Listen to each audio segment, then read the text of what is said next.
اس کے اندر کوئی بڑا فلسفہ نہیں ہے کہ آپ ابلیس کی شخصیت اور افعال پہ تھوڑی اس میں مطلب کوئی رول پلے نہیں کر رہی ہوتی، کیا اس میں بھی شیطان انوالو ہے؟ اگر اس میں شیطان انوالو، آدم کا ارادہ بھی کمزور پڑ گیا تھا جو شیطان انہیں بہکانے میں، اگر شیطان پھر حضرت آدم کو نہ بہکاتا تو بنی نوع انسان کبھی وجود میں نہ آتی. نہیں دیکھیے چلے جائیں تو it's just very easy to say کہ مجھے تو شیطان نے بہکایا تھا.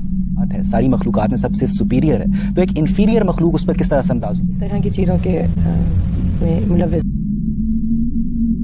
گاندھی صاحب، اس سے پہلے کہ ہم پروگرام کو آگے لے کے چلیں، میں چاہوں گا کہ آپ شیطان کی شخصیت اور اس کے افعال پہ مختصر روشنی ڈالیے. شیطان کا لفظ عربی زبان کا لفظ ہے، جس طرح آپ اردو زبان میں کہتے ہیں سرکش ہو گیا، بالکل اسی مفہوم میں عربی زبان میں شیطان کا ایڈجیکٹو یا اسم صفت استعمال کیا جاتا ہے.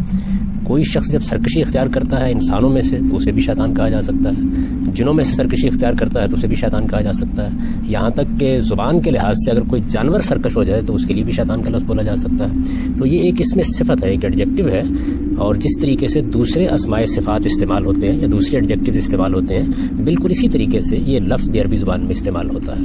ہماری اردو میں بھی آپ دیکھیے اس کے وہی استعمالات ہیں. بچہ بعض اوقات حدود سے تجاوز کر کے شرارت کرنے لگ جائے تو ہم کہتے ہیں کہ تم تو شیطان ہو رہے ہو.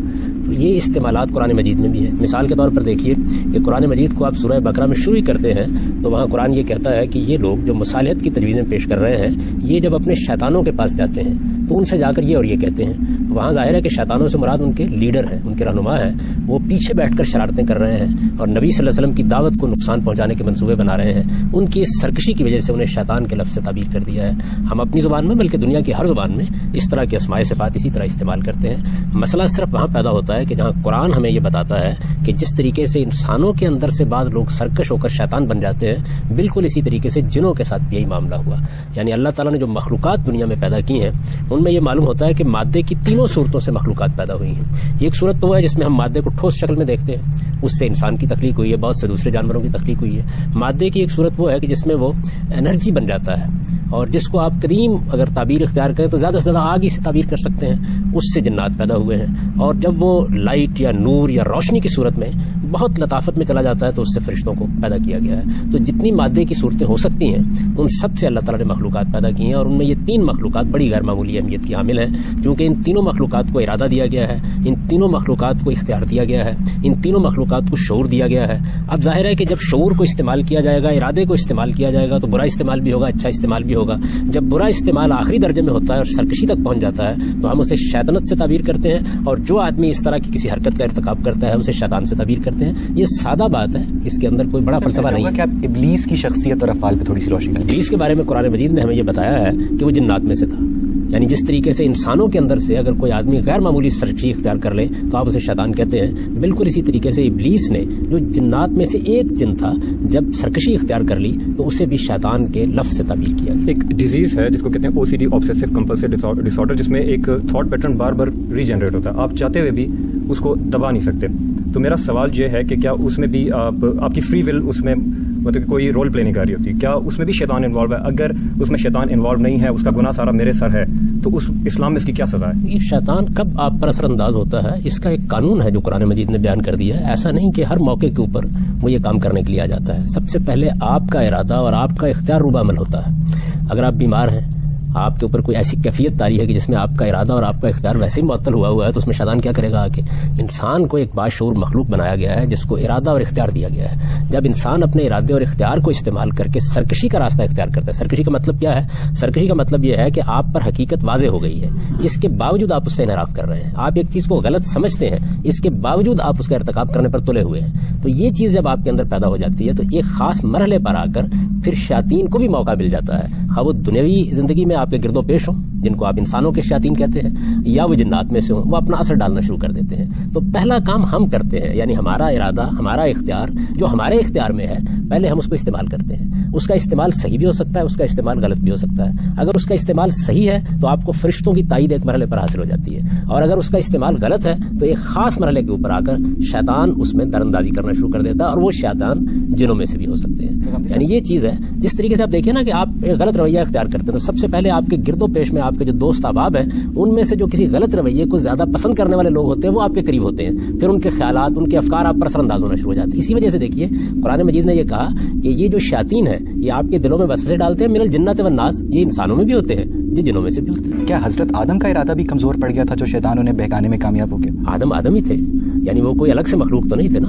اللہ تعالیٰ نے اس موقع پر ہمیں یہ بتایا کہ آدم کو کیا صلاحیتیں دی گئی ہیں. دیکھیے پہلی بات اس سے یہ معلوم ہوئی کہ آدم کے پاس ارادہ بھی ہے اور اختیار بھی ہے. دوسری بات یہ معلوم ہوئی کہ اگر انسان اپنی فطرت کو سالے رکھے تو پھر اس کے بعد شیطان اس وقت تک اس کو نہیں بہکا سکتا جب تک کہ اس کے اپنے اندر کمزوری نہیں پیدا ہو جاتی. وہ کمزوری کیسے پیدا ہوتی ہے؟ وہ بعض اوقات کسی اچھے پہلو سے بھی پیدا ہو جاتی ہے. مثلا قرآن مجید نے یہ بتایا ہے کہ شیطان نے بار بار جس چیز کی ترغیب دی سیدنا آدم علیہ السلام کو، وہ چیز اپنی ذات میں کوئی بری چیز نہیں تھی. اس نے کہا کہ آپ اس درخت کا پھل اگر چکھیں گے تو اس سے آپ کو حیات جاوداں حاصل ہو جائے گی، ابدی زندگی حاصل ہو جائے گی، آپ اٹرنل لائف میں داخل ہو جائیں گے، ورنہ موت آپ کے سر کے اوپر منڈلا رہی ہے. اگر آپ نے اس درخت کا پھل نہیں چکھا تو اس کا نتیجہ آپ کے حق میں یہ نکلے گا کہ آپ موت کے حوالے کر دیے جائیں گے. تو انسان زندگی کا خواہاں ہے، حیات جاوداں چاہتا ہے. آپ یہ دیکھیے کہ قدیم ترین کہانیوں سے ہم آب حیات کی تلاش میں نکلے ہوئے ہیں. اگرچہ خضر بھی وہاں جا کے رہنمائی کرتا ہے یا نہیں کرتا، لیکن باہر نکل تو کھڑے ہوتے ہیں. تو شیطان نے بالکل یہی بات کہی. قرآن مجید میں الفاظ یہ ہے کہ کیا میں تمہیں ایک ایسی چیز کی طرف رہنمائی نہ کروں، الا ملک لا یبلا، ایک ایسی بادشاہی جو کبھی ختم نہیں ہوگی. اور یہی وجہ ہے کہ درخت کے بارے میں بھی یہ کہا کہ یہ ایک مجازی تعبیر تھی، ہمیشگی کا درخت. میں نے تو اس کو واضح کیا ہے اپنی تفسیر میں بھی کہ اصل میں شیطان نے کیا شیطان نے آ کر وہی جذبات بھڑکائے جو آج بھی ہمارے لیے سب سے بڑی لغزش کا باعث بنتے ہیں. یعنی انسان کے اندر ایک انانیت ہے، دوسرے جنس کے دائیات ہیں. اس نے ان دوسرے دائیات کو بھڑکا دیا اور اس کا نتیجہ یہ نکلا کہ وہ معاملہ ہو گیا جس سے اصل میں نسل کی ابتدا ہوئی. اور یہ نسل کی ابتدا ہے جس کو اس نے اس طرح تعبیر کیا تھا کہ اگر آپ نے یہ کام نہیں کیا تو اس کے نتیجے میں تو موت آ جائے گی. زندگی آپ کو ملی اسی صورت میں سکتی ہے کہ آپ اپنی اولاد کو آگے بڑھائیں. اور یہی وجہ ہے کہ اس کے اس مشورے پر عمل کرنے کے نتیجے میں وہ معاملہ ہونا شروع ہو گیا جس کے بعد اگر شیطان پھر حضرت آدم کو نہ بہکاتا تو بنی نوع انسان کبھی وجود میں نہ آتی. نہیں، دیکھیے بات یہ ہے کہ یہ جو واقعات کے بارے میں یہ طے کرنا ہوتا ہے نا کہ اگر وہ ایسا نہ کرتا، اللہ تعالیٰ نے ایک اسکیم بنائی، اس اسکیم کا ظہور کسی دوسری صورت میں ہو جاتا. اسباب کام کرتے. شیطان نے اللہ میاں کی اسکیم میں مداخلت کی. اللہ تعالیٰ کی تو اسکیم یہی تھی. یہی اسکیم تھی کہ آدم و حوا کو بنایا جائے، یہ اسکیم تھی کہ انہیں اقتدار دیا جائے، یہ اسکیم تھی کہ انہیں اختیار دیا جائے، زمین کی بادشاہی ان کو منتقل کی جائے. آپ یہ دیکھیے کہ یہ شیطان کا واقعہ بہت بعد میں پیش آیا. اللہ تعالیٰ تو قرآن مجید میں یہ کہہ رہے ہیں، ابھی ارادہ کر رہے ہیں، تو یہ کہہ رہے ہیں کہ انی جاعل فی الارض خلیفہ، میں نے ارادہ کر لیا ہے کہ میں زمین میں ایک ایسی مخلوق بنانے والا ہوں جس کو میں اختیار بھی دوں گا اور اقتدار بھی دوں گا. تو اختیار اور اقتدار جہاں ہوگا وہاں اس کا استعمال بھی ہوگا. دیکھیے لفظ اختیار اور لفظ اقتدار یہ چاہتا ہے کہ آپ کو اس کے استعمال کرنے کا حق دیا جائے. جب آپ اسے استعمال کریں گے، اچھا بھی کریں گے، برا بھی کریں گے، غلط بھی کریں گے، صحیح بھی کریں گے. تو انہوں نے اپنے اختیار کو استعمال کیا اور اس اختیار کو استعمال کوئی غلط معنی میں نہیں کیا.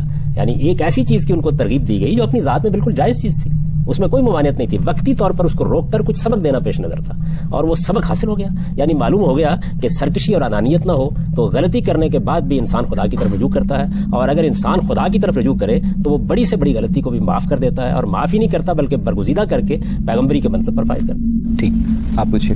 اگر آپ یہ کہہ رہے ہیں کہ شیطان ایک فارم آف بیہیویئر ہے رادر دین پرسونیفائڈ فارم، تو پھر ابلیس کا نام دیکھ کے اس کو ایک پرسونیفائی کر کے تو ہمیں ایک ایکسکیوز دے دیا گیا ہے کہ ہم ڈارک سائڈ آف ہیومینٹی کو بلیم کر دیں شیطان کے اوپر. تو ہماری جو ایک ہر انسان میں ایک بہت پازیٹیو اور ایک بہت نیگیٹو سائڈ ہوتی ہے. It's the balance that matters. تو اگر ہمارا بیلنس خراب ہو جائے اور ہم نیگیٹو سائڈ پہ چلے جائیں تو just very easy to say کہ مجھے تو شیطان نے بہکایا تھا.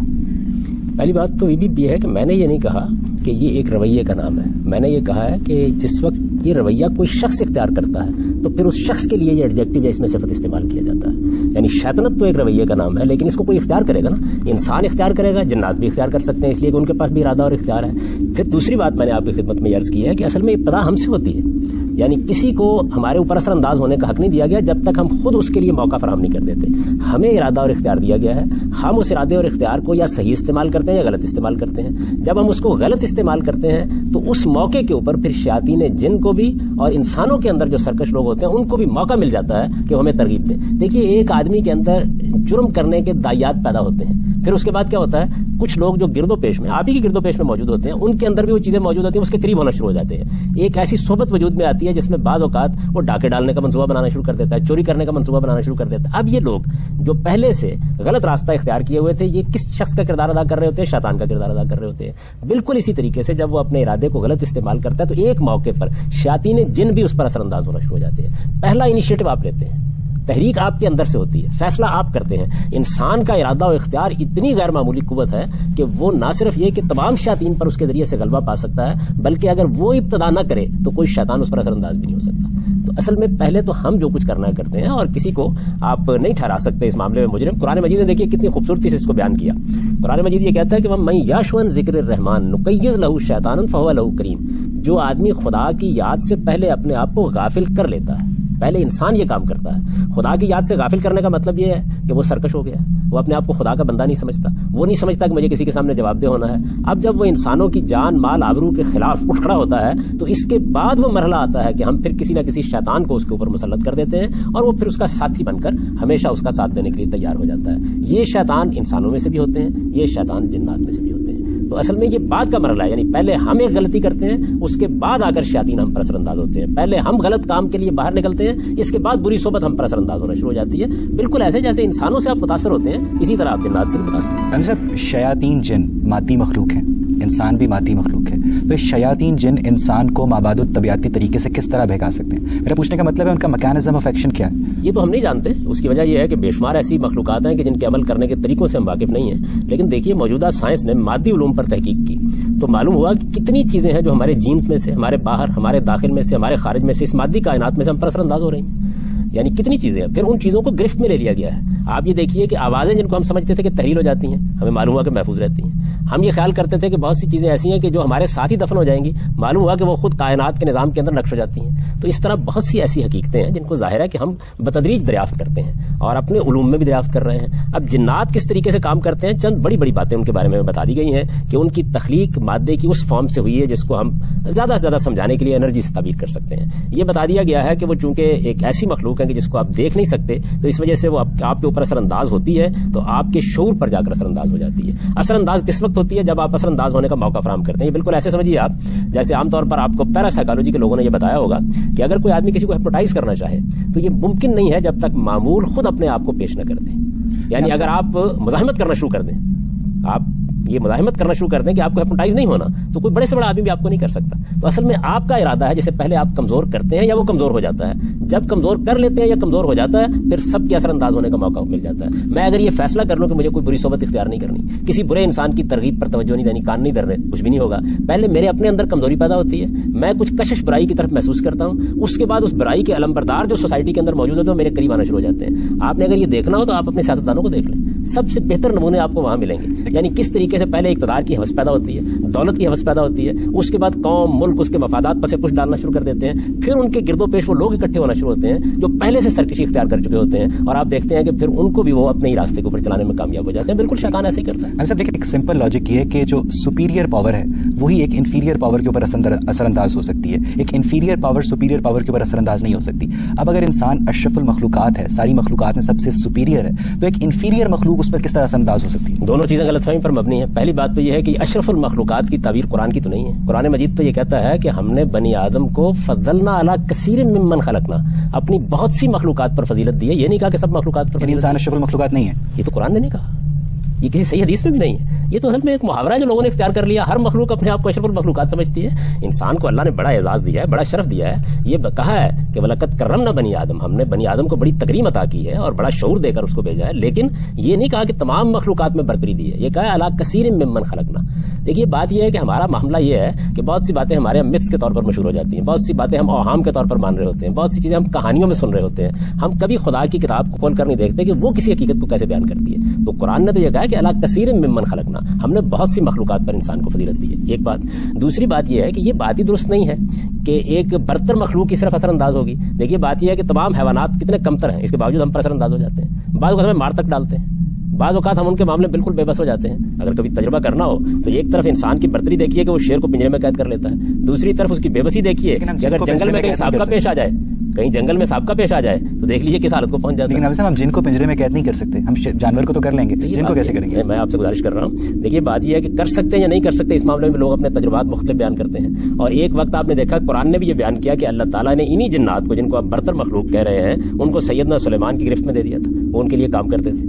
یعنی قرآن مجید نے اس کی پوری تفصیل بیان کی ہے. پھر وہ واقعہ بیان کیا جس کے بعد جنات کو یہ معلوم ہوا کہ ان کے علم کے بھی حدود ہیں, وہ اتنا غیب کا علم نہیں رکھتا, اس لیے کہ سید سلیمان کی موت کے بارے میں وہ پہلے سے نہیں جان سکے کیا صورتحال ہوئی اور کیا نہیں ہوئی. تو یہ سارے معاملات پیش آتے رہتے ہیں, مختلف مخلوقات ایک دوسرے سے کام لیتی رہتی ہیں, ان کے کام آتی بھی رہتی ہیں. مثال کے طور پر دیکھیے نا کہ جنگ بدر کے بارے میں قرآن یہ بیان کرتا ہے کہ اس میں انسان لڑنے کے لیے اترے, لیکن ان کی مدد کے لیے ہم نے فرشتے ان کی پشت پر کھڑے کر دیے. تو وہاں دیکھیے کہ ایک بڑی برتر مخلوق جو فرشتے ہیں, جو جنات سے بھی زیادہ برتر ہے اپنی خلقت کے لحاظ سے, وہ انسان کی مدد, تائید اور اس کی رہنمائی کے لیے. لیکن صاحب اگر جنگ بدر میں فرشتے کھڑے کر دیے تو پھر جنگ احد میں کیوں نہیں کیے؟ یہ بات یہ ہے کہ اللہ تعالیٰ کا ایک قانون ہے مدد کرنے کا. وہ مدد کرنے کا قانون یہ ہے کہ جب آپ کسی اللہ تعالیٰ کے کام کے لیے میدان میں اترتے ہیں تو آپ کو کوئی غلطی نہیں کرنی. اگر آپ نے صبر اور ثبات سے کام لیا ہے تو مدد ملے گی, اگر ایسا نہیں ہے تو نہیں ملے گی. وہاں مسلمانوں نے غلطی کی, اس کی سزا دینی ضروری تھی, اس لیے کہ ان کا تزکیہ مقصود تھا, ان کو الگ کرنا مقصود تھا, اور یہ بتانا مقصود تھا کہ وہ بھی اپنے آپ کو پاکیزہ بنانے کے لیے اپنی غلطیوں پر توجہ کریں. تو اللہ کے قانون کو سمجھنا چاہیے. یہ بالکل ایسے ہی ہے کہ آپ دیکھیے کہ آپ حفظان صحت کے اصولوں کی اگر پابندی نہیں کرتے ہیں تو اس کے بعد شفا بھی اللہ دیتا ہے, زندگی بھی اللہ دیتا ہے, موت بھی اللہ دیتا ہے, لیکن جو آپ نے خلاف ورزی کیا اس کی سزا بھی پھر اس کے قانون کے مطابق آپ کو مل جاتی ہے. تو یہی معاملہ اس وقت ہوا جنگ احد میں. تو آپ جانتے ہیں کہ رسالت مآب صلی اللہ علیہ وسلم نے جو ایک جنگی تدبیر بتائی تھی, مسلمانوں کے ایک حصے نے اس کی خلاف ورزی کی. جب خلاف ورزی کی تو اللہ تعالیٰ اس پر تبصرہ کرتے ہیں سورہ آل عمران میں, اور یہ کہتے ہیں کہ یہ مقصد تھا تاکہ معلوم ہو جائے کہ تم میں سے کون پیغمبر کے ساتھ کھڑا ہے حقیقی معنی میں اور کون نہیں کھڑا ہے. تو چونکہ دنیا آزمائش اور امتحان کے اصول پر بنی ہے, اس وجہ سے یہاں یہ تو نہیں ہو سکتا کہ ایک ہی معاملہ کیا جائے. انسان جو رویہ اختیار کریں گے اس کے لحاظ سے ان کے ساتھ معاملہ کیا جائے. ٹھیک, آپ پوچھیں. شیطان کس طرح کی چیزوں کے میں ملوث ہوتا ہے؟ دیکھیے بات یہ ہے کہ جس وقت آپ ایک غلط ارادہ کر لیتے ہیں, آپ نے فیصلہ کر لیا کہ آپ ایک غلط کام کریں گے, آپ نے اپنے ارادے اور شعور سے یہ فیصلہ کیا, آپ چل پڑے اس مقصد کے لیے, اب شیطان کو موقع ملتا ہے, آپ معمول بن چکے ہیں اس کے. اب جس وقت آپ اپنے آپ کو ایک معمول کی حیثیت سے پیش کر دیتے ہیں, یہ آپ کا ارادہ ہے, اس کے بعد وہ اثر انداز ہونا شروع ہو جاتا ہے. تو جب آپ اپنے آپ کو کسی برائی کے حوالے کر دیتے ہیں, اس کے بعد پھر شیاطین جن بھی اثر انداز ہوتے ہیں اور شیاطین انس بھی اثر انداز ہوتے ہیں. آپ کے گھر میں جو ٹیلی ویژن رکھا ہوا ہے وہ اپنے اندر ریسیو کرنے کی صلاحیت رکھتا ہے, تبھی یہ ممکن ہوتا ہے کہ جو کچھ ٹیلی ویژن اسٹیشن میں ہو رہا ہے وہ اپنے گھر میں آپ دیکھ سکیں. اس کے بغیر ممکن نہیں ہوتا. تو انسان بھی جس وقت کسی سگنل کو ریسیو کرنے کے اپنے آپ کو قابل بنا لیتا ہے اور وہ اپنے ارادے اور اختیار سے بناتا ہے, پھر انسانوں کا سگنل بھی اس تک پہنچتا ہے اور جنات کا بھی اس تک پہنچتا ہے اور فرشتوں کا بھی پہنچتا ہے. کاملی صاحب, یہاں سے ہم آپ کی بات کو آگے بڑھائیں گے.